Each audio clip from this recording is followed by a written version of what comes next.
What's up, you guys? Hey, today is Sunday, October 16th.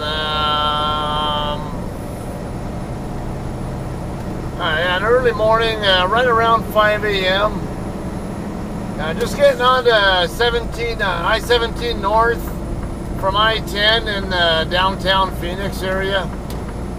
We're going to be making a delivery to PFG, or Performance Food Group, over on the west side of Phoenix. I would not have normally ended up in this spot here. I took the mountain route down from Holbrook to Mesa. But once I was coming across 202, from Mesa, and I noticed on my map there was, looked like there was a closure on the westbound side of I-10 that I didn't know. I wasn't sure how bad it was going to be, and wasn't sure I wanted to deal with any detours that might have been involved. So, man, from what I can tell, it doesn't look like it's that bad, but I got a little bit of time to burn here, so I was just to hell with it. I decided I'm going to go this way and avoid whatever the hell that is going on there. Yeah, I'm dealing with this. Basically, we're going to take 17 around the south end of downtown Phoenix, take it back up onto 10 West. That'll get me around that problem area I was talking about. And we'll head west on 10 to the 75th Street exit. If I remember right, 75th is right in between where the exit for the Loves and the exit for the Flying J truck stops are. I want to say Loves is off 83rd Street, or 83rd Avenue. I know it's exit 135, and the Flying J is exit 137. So I believe 75th is probably going to be exit 136, but I don't know for sure. I thought I remember seeing on there that it would, and I'm trying to remember all the times I've been through here or done stuff here in town, and say, really, dude, don't think I didn't see you trying to drift into my lane earlier, like a minute ago. No wonder you're on your phone. I can see the glow from your phone reflecting off your face, and you looking down with one hand on the steering wheel. Fucking dipshits. Alright, so this is that load of chicken that I picked up in Danville, Arkansas. The last video you might have seen me do or post. I was picked up at Wayne Farms. I have this delivery here at 7:30 this morning, so I am a couple hours early. Actually, going to be a little bit more than 2 hours early. We'll see what we can do there. They don't have much for parking there in that at their facility. From my understanding, no overnight parking. I guess their gate is usually closed until about 3:30 or something like that in the morning. So the gate should be open by the time I get in there.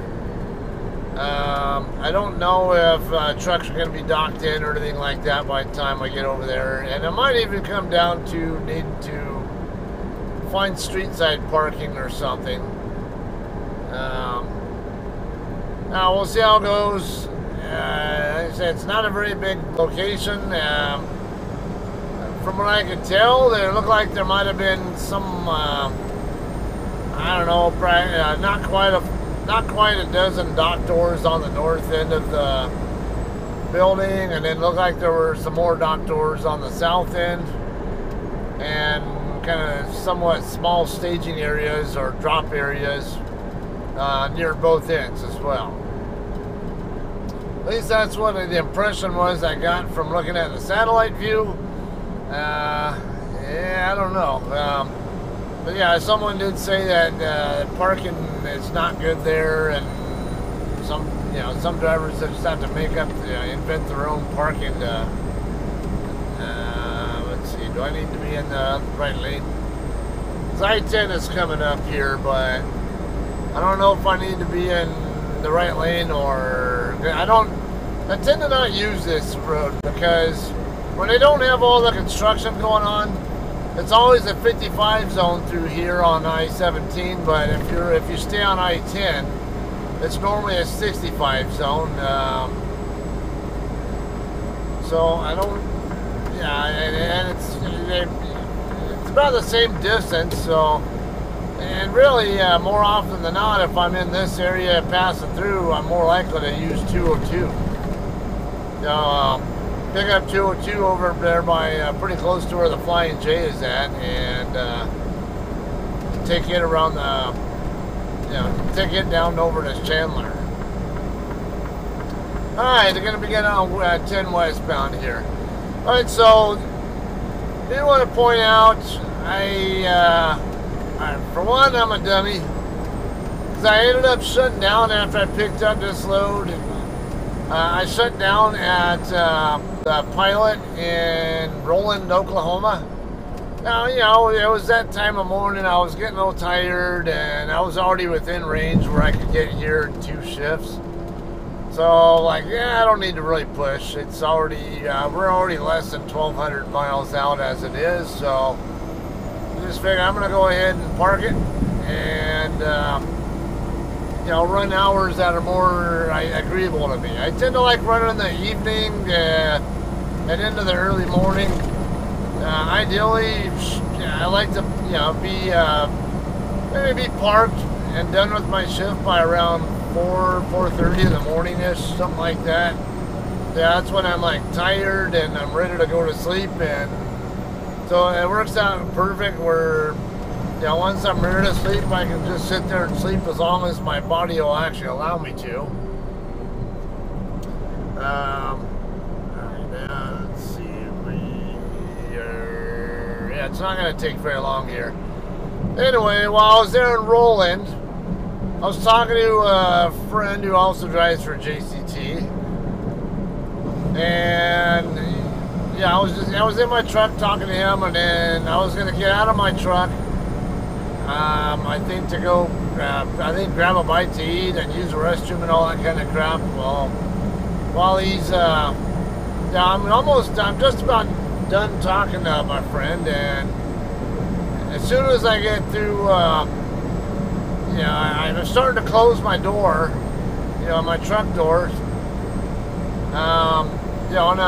Because this is a Freightliner, I manually push this plunger down right there to lock it on my way out. And normally I'm really anal about making sure I have like my keys in my key in one pocket, my wallet and pen in another pocket, and my phone where it's supposed to be and stuff like that. And for some reason I thought I had it in my pocket, and then I get out of the truck and close the door, and then literally as soon as I close the door, I'm like, fuck. Oh my God, I just locked myself out of my truck. That was a stupid thing. I never had that problem in my Peterbilt, and the reason why is because in a Peterbilt, you can't lock yourself out. Well, you kind of can in a way, but it's not easy. You either have to have a dog helping you, as in you get out of your truck with the key still in the truck, and the door shut, and have your dog come up and push the plunger down while you're outside it, which commonly happens with Freightliners.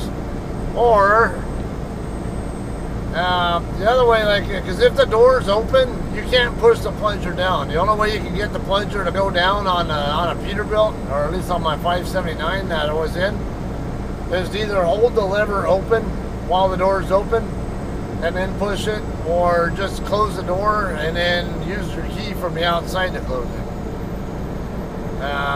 So I was always in that habit, but now of course being in a Freightliner it is kind of a nice convenience being able to push that in. However, first time I've ever locked myself out. So and I didn't have and these Hirschbach spec trucks are not keyed the same way that JCT spec trucks are. So I could, you know, even if there was a JCT driver who would come through, which I never saw one, you know, their key wasn't going to work on my truck anyway. I ended up having to call some locksmiths. First one I called said they didn't even they didn't do trucks at all. They would only do cars and commercial whatever kind of stuff. Then another one, I guess they were normally open 24 hours or whatever, but then it turned out they were closed on Friday, Saturday, and Sunday this week. Like, oh, come on, and it's Friday. So I find another one, Papa Lock, out of Fort Smith, and it turns out they were, yeah, they were able to come out, charged me $75 to get back into my truck. Like, yeah, let's not ever do that again, guys. Alright, 75th Street coming right up here. 1.25 mile away. Make sure his car back there knows I'm coming over. And slide over again. Okay. I don't know if this lane ends or not. Yeah, it does. Okay, so I want to be ready to get off at 75th though. Yeah, here's the Flying J right here off this exit, 67th, I think it was. And then it's 75th, and then I think 83rd is the street that left is off of it. Alright. Just kind of help give you a visual on that. Yeah, kind of an idea if you're at all familiar with Phoenix and if you're a trucker.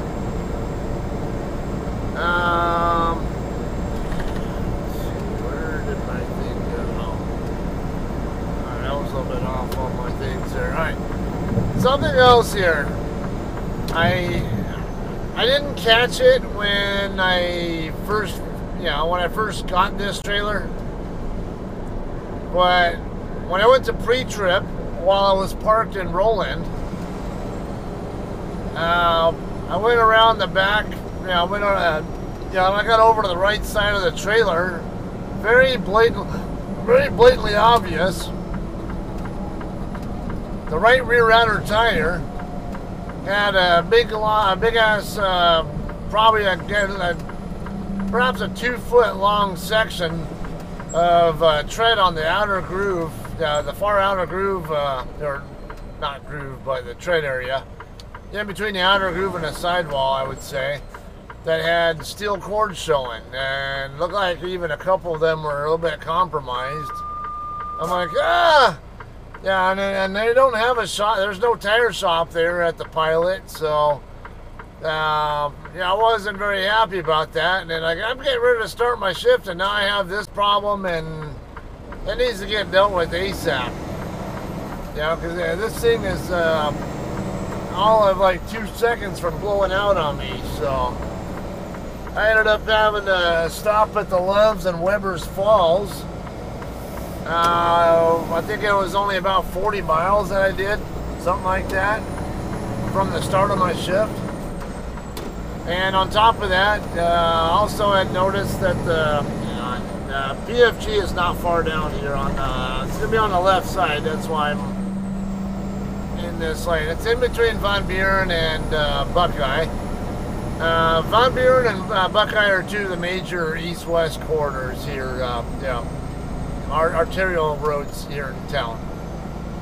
This is Roosevelt, and then the next street will be Van Buren. And in between Van Buren and Buckeye, on the left side is where we're going to find it. There's going to be a Target distribution center on the left. Some of you guys, even at JCT, might even be familiar with that Target. There's also Cisco right across the street from where we're going to be going.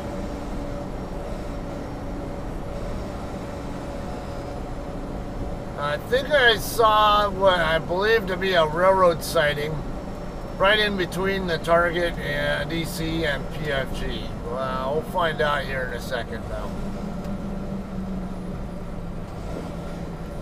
But anyway, yeah, I wasn't very happy with finding that problem. You know, it is what it is, and sometimes, especially when it comes to tire problems on whether it's the tractor or the trailer, keep this in mind, guys, that sometimes just because you can see the problem doesn't mean that somebody else can. Unless you're doing actually a rollover check, which is something that we used to do on when I was on aircraft, specifically the KC-135. Come on, bumps. Yeah, specifically KC-135 aircraft, we were required to do tire rollover checks. Or basically, like when the airplane would taxi in after it flew. All right, here's the target DC. I think I'm going to turn right where I see that car just drove into.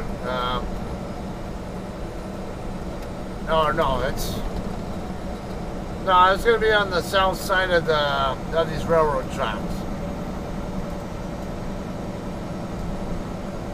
Yeah, definitely not there. Alright, anyway, yeah, now, the reason I say this is because sometimes you're going to find that there are... that gate is closed. Alright, so we're going to have... yeah, we'll use this side here.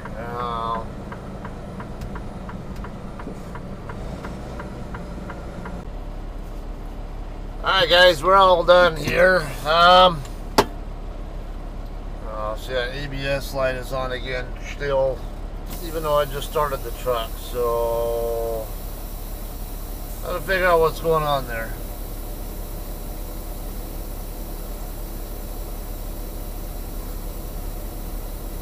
Huh.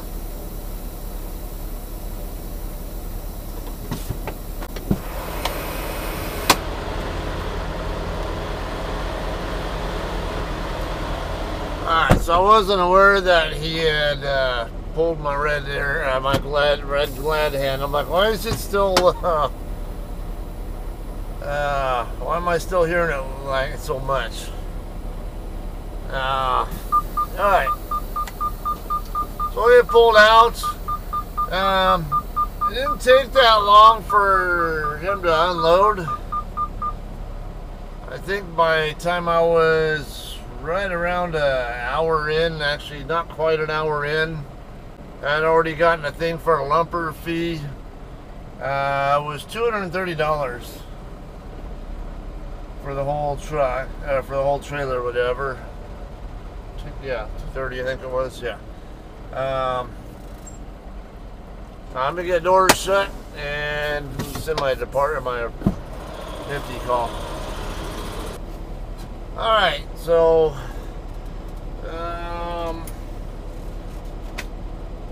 this empty call done and we'll get out of here.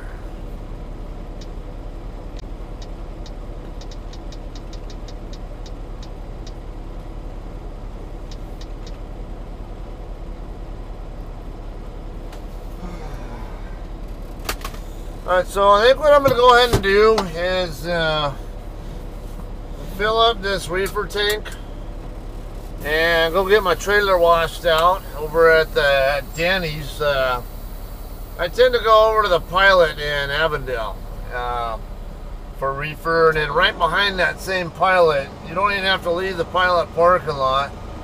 Just go to the back end of Pilot. There is a Danny's truck wash right there behind there. We have an account with them, so if you're a JCT driver and you're in the Phoenix area and you need to wash out, don't waste your time going to Blue Beacon. Unless you're going to get your truck washed as well and you just prefer Blue Beacon, but you don't have to wait. Just go to Danny's. They have a dedicated washout lane, and they also have an account, so way easier. Alright, so that'll be the plan here. Like I said, I do have another load ready that I'll be picking up. It doesn't pick up till this. What's up with that trailer? That trailer is like completely tipped over right into the other ones. Interesting.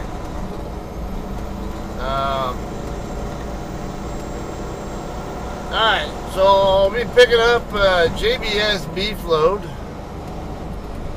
And let me get this side guard crap turned off so it doesn't start going ape shit on me I see that yellow triangle coming on my A-pillar, and I'm like, oh crap, I gotta turn it back off. Alright, so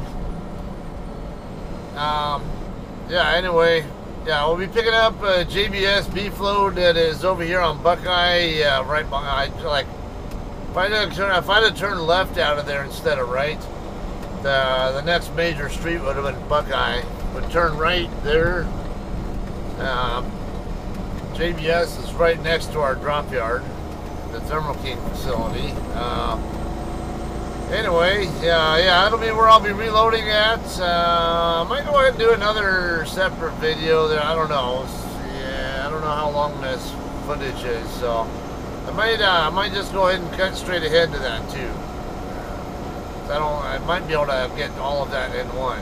So we'll head over to Danny's and Pilot. I probably won't show that, and then we'll just cut right into showing up at JBS. And we'll talk more about that one then.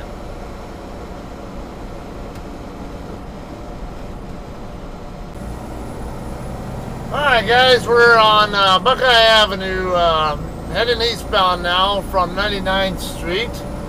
99th is the street that the Pilot Travel Center's on.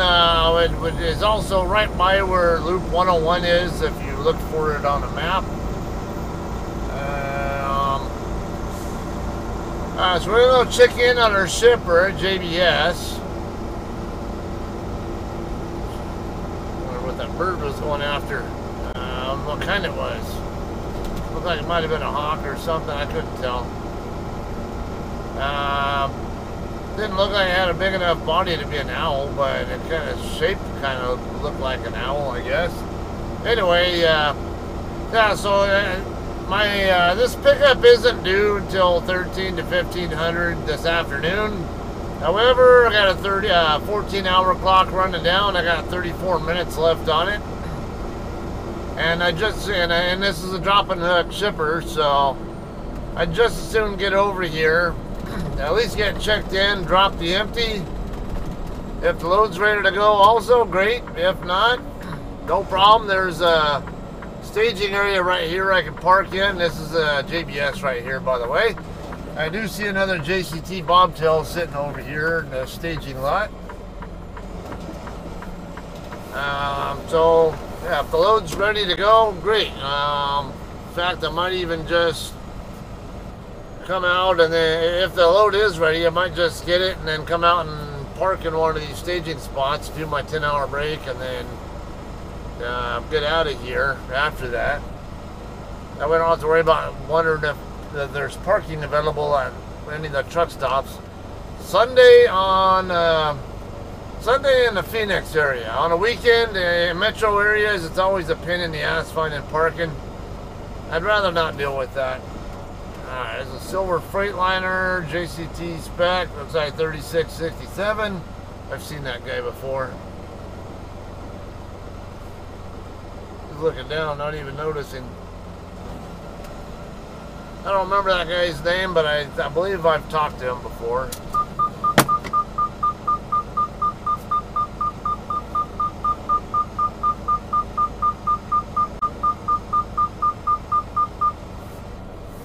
That seatbelt thing drives me crazy.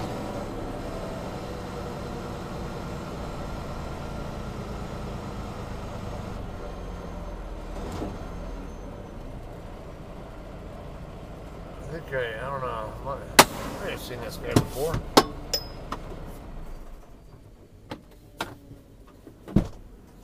You have 0 hours and 31 minutes of remaining drive time.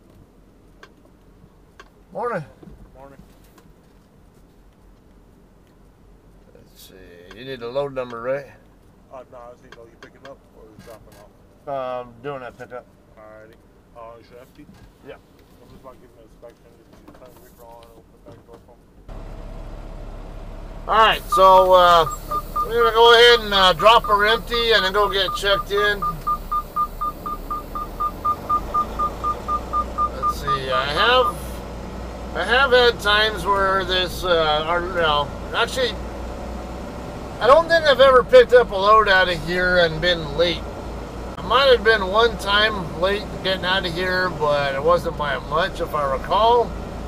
Every other time I've been here, I recall the load being ready before I got here. So, we'll see how it goes. Like I said, that's why, I mean, and also just a regular habit at drop hook shippers. You never know when they need your trailer to load either your load or somebody else's load for your company. Because sometimes the lack of equipment is the reason why they aren't, there are delays. So I was just talking about this with one of our drivers just a couple days, the other day. Yeah, and I've had several times where I'd get to a shipper and the yard jockey would be waiting for me to disconnect from my trailer so he could dock it in. And then it turned out when my load was ready, it was on the same trailer that I brought in. That, or sometimes I've even had shippers thank me for showing up early because they needed my trailer to load me with. Or also, I've even been asked by dispatch to get empty dropped as quickly as I could. Let's wait on Shag Driver. Give him his trailer room to maneuver. Stay clear of that. Alright, we're going to come off over to the right. Over here on the left is usually loaded trailers. On the right side over here is empty. Yeah, this is going to be a fun time trying to...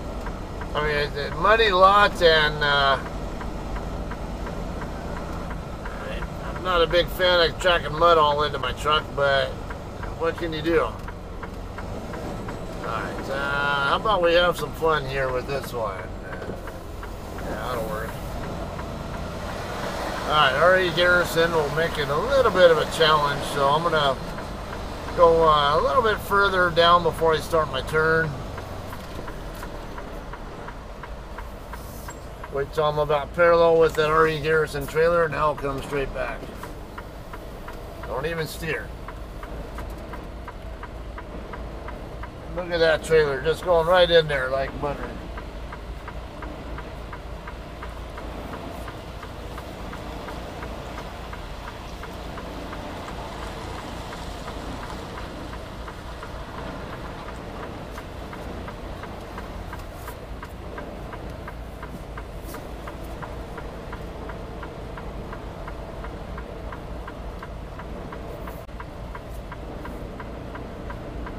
I mean, you don't have to do any bunch of too much maneuvering. Just let the trailer do its own job. It doesn't need your help. Alright, not the best spot, but I don't like where my drive tires are at. But at least I can get to landing gear without standing in that water, that mud puddle. Alright, so we'll get disconnected and then we'll go check in. Alright, Kingpin is definitely released, I heard it. Might need to use, no, we're good. Let me drop my airbag so it's a little more gentle on the trailer.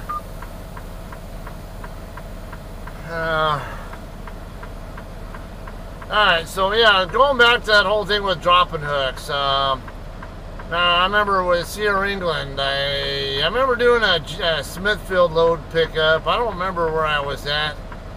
I don't know if I was in Milwaukee or Virginia or somewhere. I know it wasn't one of the usual spots that I picked up from, like Tar Heel, North Carolina. It was somewhere else. But I remembered, yeah, as soon as I got there, yeah, that was where the yard jockey was waiting for me. And when my load was ready, it was the same trailer. I've also picked up in Blount'sville, Alabama, here with JCT. Load coming this toward California.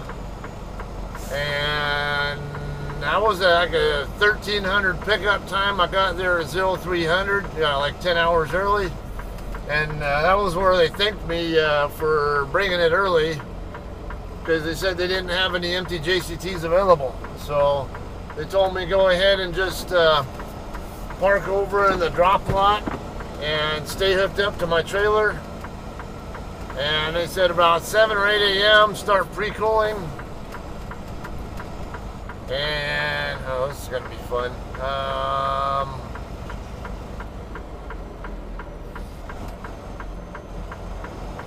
Let's see if there's room behind the JBS trailer. I think there might be. So they're gonna come over here to park to check in. So yeah, there's room here. We'll park right here behind Trias. Trias is already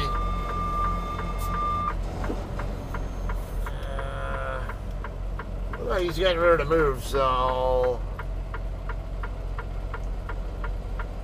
yeah, I don't know if he knew that I came in behind him, so I want to definitely be aware of and make sure he's aware of my presence, or goes the other direction, whichever. Alright. Good. Alright, so yeah, I left room for this JBS team to go by. Let's see. They send my arrival call too, and then see how things go with this. Alright, our load is ready to go. It is in trailer 6812. Let's back up because there's no way to get out unless I go this way. Get a little bit more in front of this JBS trailer that I have. We don't have room to swing my tractor in the other direction. And it's a good thing I read the signs in the office, because I just realized when I was dropping my empty, I forgot to take the load lock out with it. So I'm going to take the load lock out of there before dropping it. So I'm going to go back to the empty first, get my load lock back, and then we'll find trailer 6812. Which way you going there, Shack Driver? You coming this way? Yeah, I think so.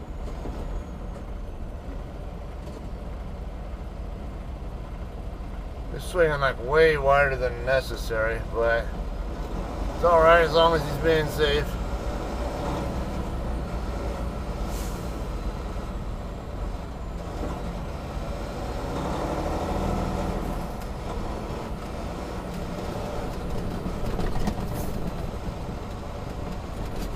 I see at least 3 JCT trailers here. 2 of them I know for sure not mine.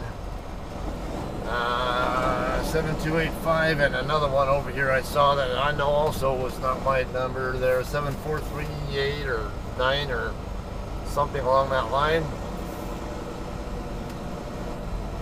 There's another JCT, there's several other JCTs over here. There it is right there. Okay, so now I know. Alright, so again, that's why I say drop shippers, that's another good reason to show up early, because sometimes the load is ready to go early. Most of the time I come here, it's kind of par for the course for me. So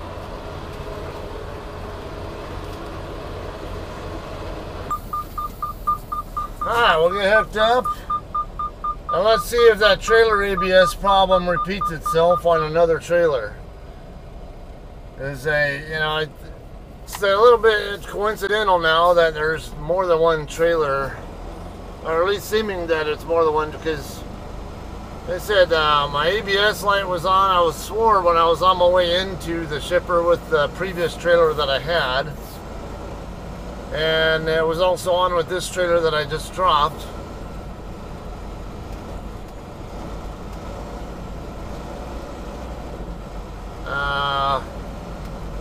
Now let's see if we have the same problem here. It's if it's now, I could have reported that trailer there, but problem is, I think it's my, oh shut up.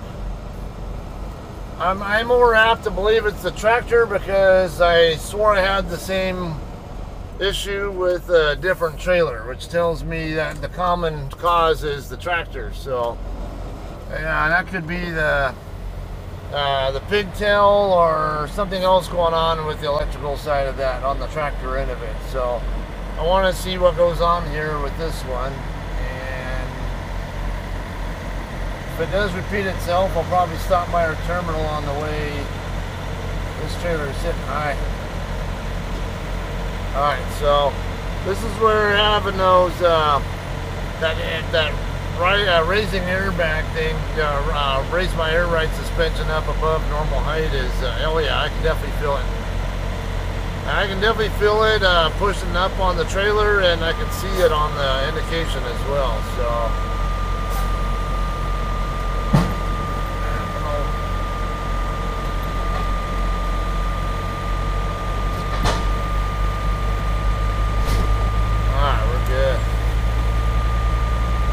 brake air pressure supply low, so makes me think that that leak that I was talking about there previously might have something to do with that system. So we'll see. Actually, let me use light test.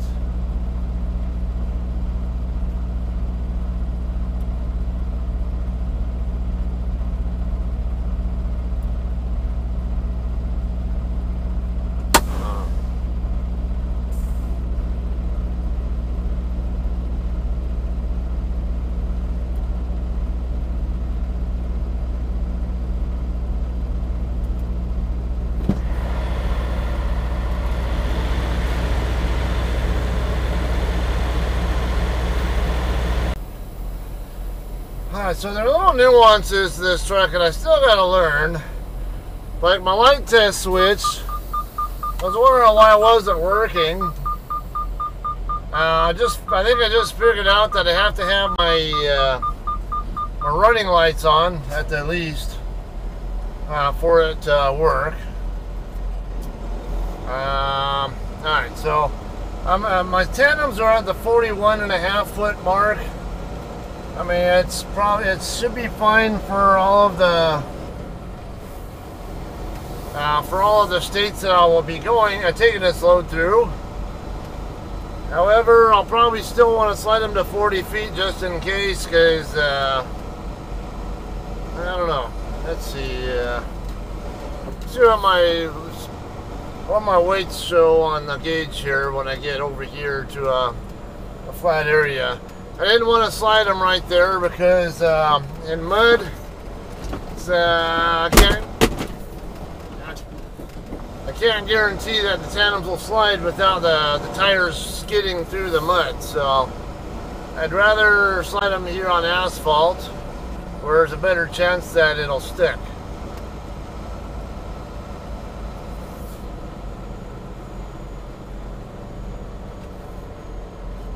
Get around the side of this guy here, and then that one good. I'm going to slide the tandems, and then I'll get on the scale. There's a scale over here. You have to use it before they'll check you out.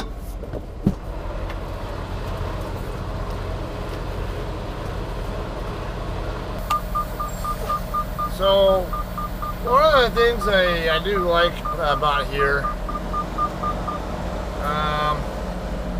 every time all the guards when I come here, I usually have good interactions with, and they all seem to be sports fans, so I can always talk to them about sports stuff. Obviously, you guys know I'm a Dodgers and Eagles fan, especially, but I also grew up a Lakers fan, so I can talk to them about any of that kind of stuff, and good conversation there.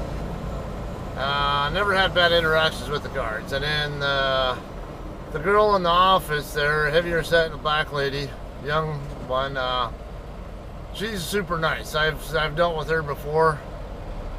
So we're gonna wait on the light to turn green, because she's in there working by herself and she has other people that she's dealing with. So We're gonna wait for her to notice me on the camera, and then when she sees me, she's gonna turn the light green, and then we'll get steer axle only on the scale on stop, and then she'll record the weight, and then she'll green light us again, and get the drive tires on, and stop again, and then she'll give us another green light to put the whole tractor on there, or the whole truck and trailer on there.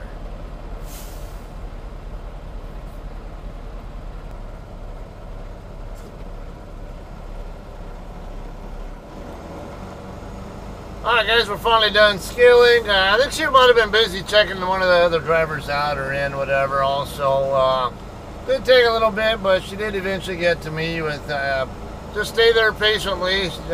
She'll notice you when she's not busy with other stuff. The only other thing too, like last time I think I was here and I dealt with her, I noticed she was very observant and pretty smart too. So, I got nothing really bad to say about these guys here, except for the mud drop lot. I mean, sometimes you're gonna have bad experiences every once in a while, everywhere. So, I mean, it kind of goes with the territory. When sometimes you're waiting on a load, it could be any number of things. It could be they're waiting on the cows that are needed for your load to show up so they can do anything with them. Or maybe they have the crew ready to load you, but waiting on a USDA inspector. Stuff like that. When you're working with food, you got all that kind of stuff to deal with. Some of these delays are beyond the shipper's control. A friend of mine was just picking up a load out in Florida, and he was delayed for, he was detained for, I think, a good 2 days or 3 days past his pickup time. And it turned out it was because the shipper had some new computer system, whatever they were working with, and I guess they were having some kind of issue with it, and they were trying to resolve it, but just didn't work out. And they finally got it. Alright, so we're going to come back over here along the curb. Hopefully our weights will all be good, and we'll go back into the office there and get checked out. Everything's hunky-dory. She'll come out and seal the trailer. I'll be able to hop in and put a load lock in also. And we'll get checked out and go park up there at the end. Alright guys, everything's hunky-dory here. I was a little bit overweight on the tandems at the 40-foot mark. 34,180. And then the drives were at 30,120 or something like that. I have a rule of thumb that I can use now. All JCT trailers, the whole pattern on the tandem slide rail is 6 inches. When you're working with a 6-inch rail pattern, it's 375 pounds per hole. A lot of people round up to 400. Don't try to use 250 pounds per hole with these type of trailers, guys. You're gonna find that you're gonna be getting erratic readings on your scales, and because you're gonna think you have to move so many holes where you're gonna overshoot, and then you have to keep coming back and forth till you dial it in. It's kind of like you're overdoing every time until you. It's like a pendulum where it gradually gets less and less until you finally get it right. 250 pounds per hole applies when you're working with a trailer with a 4-inch hole pattern. They have very distinguishable difference in appearance when you look at them. On the 4-inch pattern, the holes they actually look like they're bigger in diameter and they're closer together. Whereas a 6-inch pattern, you can see they're spread further apart, and the holes actually look like they might be smaller diameter too. So anyway, 375 pounds per hole to get it legal, but then for ideal balance, that's another thing. And I do expect that I'm going to have some bad weather with this load. This load is going to Detroit and Syracuse, New York. So yeah, East Coast. I don't get that, or north and east, whatever. Don't get out that way too often. They are expecting snow and all that, cold weather and snow sometime this week, so I'm expecting I'll probably get caught up in that.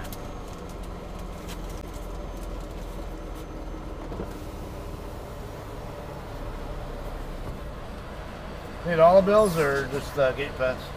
Huh? Need them all or just a gate pass? Oh yeah, I just need all. You have to do them all. Just look at it, make sure it's good. I don't know. All right, I just need you to pull up. I'm gonna check the seals in the back. Okay.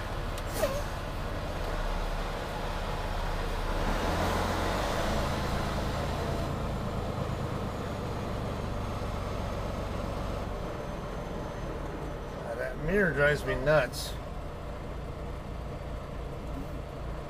It's like the mirror looks like it's wavy or something, and I always have to adjust how I'm positioned, how I'm looking in it, so it actually looks like a regular flat mirror instead of like some wavy thing. All right, so I'm at an hour, so I'm just gonna go ahead and park it right here.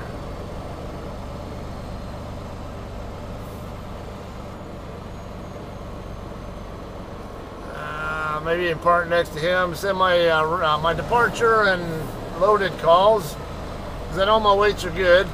Now, there are states that have axle length restrictions beside not just California. California just happens to be the most restrictive. Let me get my tandems a little bit more into the center of this spot. Now they're down in the center, don't get the trailer angled right.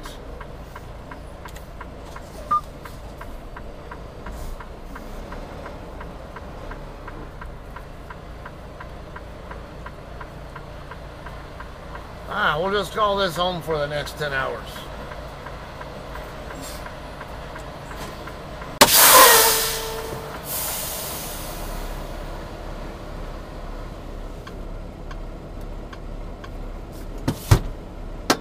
Okay, so yeah, like I said, I got an alert from weatherchannel.com, or my app actually, my Weather Channel app, and it said that they're expecting like 20 below normal, 20 degrees below normal Fahrenheit temps up in that region, and the Upper Peninsula of Michigan's expecting I guess the most heavy snow. And well, I'm not going to the UP, but I am going to Michigan. So from what I saw in there, yeah, absolutely should be expecting to get snowed on or something around then. And it did look like it was going to move east, like it was going to hit New York as well. Syracuse, if you're not familiar, is in upstate New York. Don't mix up upstate New York with New York City. Way different from each other. Upstate New York is a lot more rural. Of course, if you get into bigger cities like Buffalo, Rochester, Syracuse, maybe Albany or something, then that's all right. Okay, you get some traffic and stuff, but it's nowhere near like epic George Washington Bridge variety type of traffic and that kind of crap. So, or at least not normally. And I have actually done delivery to that that receiver in Syracuse before. A couple years ago, you guys might remember me doing a live stream where I actually left, I started the live stream from Syracuse at that same receiver that I'm going to be taking this load to, and going from there to Hunts Point. So if you search my channel for Hunts Point and you find a live stream video on that, I think I might have live streamed on the way into Syracuse too. I don't know, but we'll have a totally different video, not live, but just the usual vlog stuff like you see me doing now. So you have more of the camera views and not just the one phone up in my dashboard view. It's something. So, all right, that's about it. Those loads are due on the 20th and 21st, and today's the 16th. I'm running on recaps. I only have 5 hours left on my 70-hour clock. Get 7:10 back tonight. Actually, it's something I did want to talk about, but I don't want to make this video too long. There's already a delivery and a pickup in this. I'm concerned about making this video more than an hour, so I'm gonna go ahead and I'll screenshot these, and maybe I'll do a separate video talking about my HOS planning with this load. Figuring out what my best ETA would be, because I talked in my Danville pickup, the Wayne Farms pickup load delivery pickup video that I did before this one about running on recaps versus doing 34s. So I'm in a recap situation, so I think right now is a good opportunity, with these hours, so I can actually demonstrate what I'm working with and how I'm doing all this stuff and all that. So we'll go ahead and do it as a separate video, right? And then we'll maybe either tack it on to the back of that, or onto part of that Detroit video, or maybe just do like some little quick thing on its own, all right? All right, so yeah, I don't know. I'll use my spreadsheet, so it's, it kind of helps make sense on that. Otherwise, I'm going to call it a day here. I have a couple of people here who are in the area here who I might probably meet up with. Grab a bite to eat or something and all that before I get rolling tonight. And yeah, so I'll probably see you guys in Detroit on the 20th of October. That's when I deliver. Probably will have it on my channel, maybe on the 21st or something. It just, I don't know. Don't know what time. There's no appointment time set yet for that delivery. And yeah, I know there's going to be some part of that day where I'm going to be driving towards Syracuse as well, probably. So somewhere I'll try to fit in editing the video and getting it posted for you guys. Hopefully I get it in a timely manner for you guys, but probably plan on it happening sometime around then. If not, at the very least, I might also put another things I see about trucking video up for you, or actually maybe even a backing analysis video, because there are people who come to the channel looking for backing tips, and I do have some content ready to do analysis on. So so I do have at least a couple of those types of videos, if actually more, but yeah, at least a couple, like one of each already that I can work with. So all right, y'all have a great day, and we'll either see you in Syracuse or we'll see you on one of those analysis or things I see about trucking videos. All right, you have a great day, and we'll see you then.